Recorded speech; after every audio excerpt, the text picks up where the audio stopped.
أراس ما رح يقدر يعرف الحقيقة من سرحات، وشبنام وهاكان رح يحاولوا ينهوا حياة أراس ويتخلصوا منه. علاقة أراس ودينيز رح تتدهور بسبب علاقته بليلى. تفاصيل أكثر بعد هذا الانترو.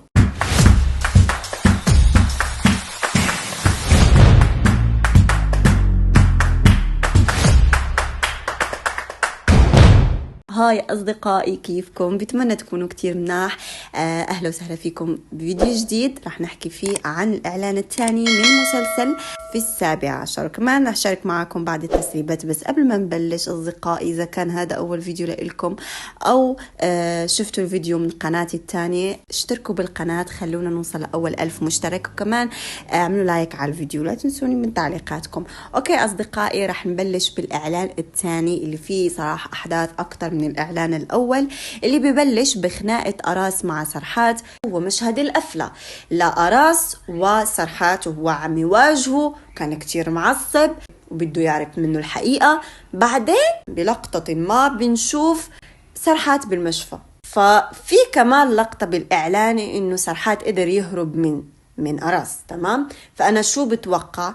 إنه سرحات قدر يهرب منه بطريقة ما، فلحقوا أراس كمان صديقه لحقوه، بس قدر يركب السيارة، بس سوى حادث سير وراحوا وأخذوه على المشفى.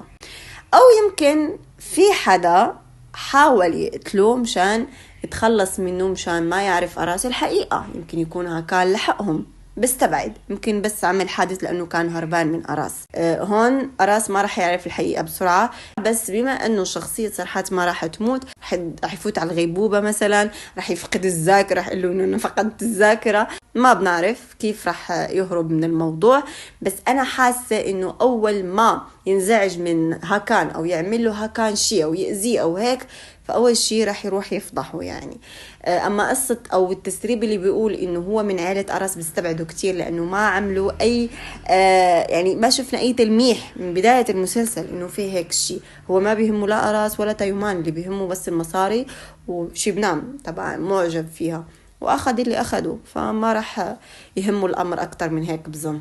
اوكي، هلا اصدقائي نروح للمشهد الثاني. عم نسمع كلام دينيز وغالبا لتيومان مثل العاده، عم بتهينوا، عم بتلوموا. المهم عم بتقله العالم بالنسبه لكم مكان كهذا، اليس كذلك؟ بمثل هذا الندب الكاذب الخاص بكم، بمحاسبه ضميركم المزيف الذي تريحون به انفسكم. بظن انه يمكن هو قالها انه انا ندمان على الشيء اللي صار، او عم مثل عليها وعم يضحك وكذا. فالمهم هي ردت عليه بهذا الكلام. بنشوف انه تيومان رح يرجع يتذكر شيء من الماضي، يمكن بعض اللقطات من طفولته او كذا. المهم بنشوف كمان هاكان هو عم يحرق شيء. بنشوف دينيز كانت لابسة ملابس ناذلة تشتغل بحفلة تيومان ليلى، كانوا عاملين عيد ميلاد لإلهم اثنيناتهم، انه طبعا هن توأم ولدوا بنفس اليوم. فدينيز رح تشتغل، ما بعرف يمكن صار مشكلة او بدها مصاري او هيك، او في عندها غاية. المهم انه اشتغلت كنادلة هنيك. أراس غالبا رح يكون مدعو من قبل ليلى، بما انه صاروا حبيبين رسميا. المهم بنشوف طلت ليلى اللي كانت كتير حلوة، طلعة كتير بتجنن. كمان بنشوف تيومان كمان لابس ومتأنق. المهم على حسب التسريبات انه علاقة دينيز مع أراس رح تتدهور شوي، يعني غالبا السبب واضح، لانه هي زعلت من أراس، صار قريب من ليلى او صاروا حبيبين. المهم شفنا انه كوتاي أزعج ليلى بشيء ووصلها لدرجة أو لمرحلة إنها تبكي. فغالبا في احتمالين، يا إما هو عرف إنه ليلى بتحبه لأراس، يمكن سمعها اعترفت لأراس أو اعترفت لحدا، فهو عم يتمسخر عليها بهذا الشيء، أو عرف شيء تاني. لا ننسى إنه كوتاي شاف أو عرف بعلاقة أمها لدينيز مع هاكان، وعرف إنه هي أصلا حامل. فهل تتوقعوا إنه كوتاي خبر هذا الشيء لدينيز؟ أنا برأيي مستحيل. شفنا إنه كوتاي كتير مخلص لعائلة هاكان، وأكيد هو بيخاف من هاكان، ومستحيل يعمل هيك شيء. فالمهم إنه أزعج ليلى بواحد من هالاثنين، يا إما بحبها لأراس أو بعلاقة أمها أو خيانة أمها لأبوها. المهم بنشوف خوف أو قلق شبنام، يعني بتقول إنه هذا الطفل ما رح يتوقف حتى يلاقي شقيقه، وهي بدها تتخلص منه لأنه هلأ هذا هو الحل الوحيد بالنسبة لإلهم.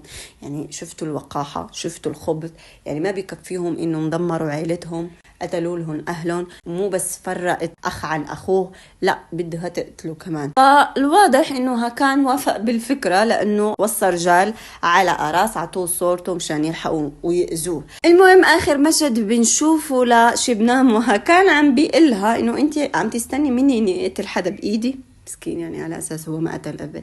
فهي بتقوله إنه اللي إجا دوره رح يرحل. طبعا من خلال هذا الإعلان واللي شفناه إنه هلأ رح يحاولوا إنه يقتلوا أراس، وطبعا رح يحاولوا، مو بس رح يفكروا، لا رح يحاولوا، وعلى حسب التسريبات إنه الخطة تبعهم رح تفشل.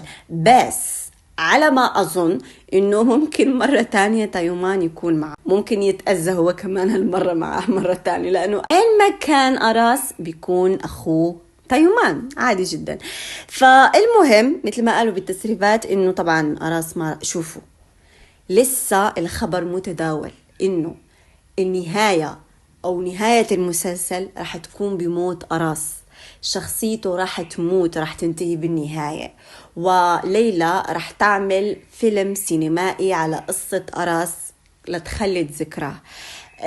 أنا صراحة شوفوا أنا دائما كنت بقول لكم إنه التسريبات اللي بتجي بنهاية الحلقة الأخيرة أو لحلقات طويلة أو كذا لا تصدقوها، لأنه السيناريو بيتغير كذا مرة. بس قصة موت البطل إنه تنكتب من البداية، هذا الشيء شفناه كذا مرة مع شخصيات مسلسلات كتير، ومن بينهم آخر مسلسل شفناه كلياتنا اللي هو حلم أشرف، إنه من الحلقة الأولى شفنا مشهد موت أشرف، وبالفعل مع إنه كنا عم نقول أو نتأمل إنه أشرف ما يموت، بالنهاية ماتت الشخصية، مع إنه شخصية أشرف شخصية كبيرة كتير وحققت تفاعل كتير كبير. أنهى شخصية لأنه هو من بداية قرر إنه تموت الشخصية، فمو صعب إنه يصير نفس الشيء مع أراس ويموت بالنهاية، خصوصا فكرة إنه ليلى تعمل فيلم سينمائي وكذا، قلت إنه احتمال وارد إنه يصير. شوفوا جهزوا حالكم لهذا الشيء مشان ما تنصدموا بالنهاية. المهم إنه مثل ما حكيت لكم دينيز ما رح تتكلم مع أراس لمدة يوم، هتتخذ منه موقف. سرحات شوف أنا ليش حاسة إنه دينيز رح تعترف لأراس بحبها فهو رح يرفض، وهون رح يكون كوتاي شاف الشيء هذا الشيء فلهيك كان عم يتمسخر عليها. احتمال سرحات ما رح يموت، رح يتشافى. شبنام رح تحاول تفرق بين ليلى وأراس. أليهان ونوراي رح ياخدوا قرار الطلاق، أكتر واحدة رح تتأثر من هالشي هي دينيز. كوداي رح يكشف حقيقة الطفل اللي في بطن نوراي منها كان. شبنام رح تحاول تقتل أراس. هدول كانوا أصدقائي التسريبات، فقولوا لي شو رأيكم فيها. لا تنسوا كمان لايك للفيديو، خلونا نوصل لأول 1000 مشترك أصدقائي. شوفكم أصدقائي فيديو قادم، إلى اللقاء.